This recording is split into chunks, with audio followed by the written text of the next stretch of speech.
আগের ভিডিওতে তো বললাম ধোসা ব্যাটার বানাবো বলে আগের দিন রাতেই আমি চাল ডাল ভিজিয়ে রেখেছিলাম।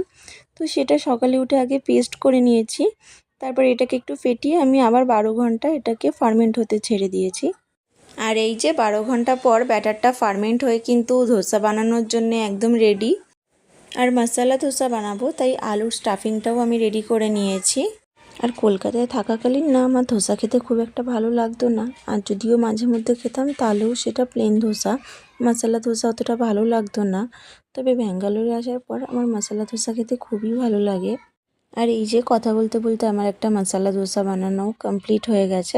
এরপর একটা প্লেন ধোসা বানাবো। আর আমি এখানে সাম্বার বানাইনি, কারণ আমি সাম্বার বানাতে তো পারি না।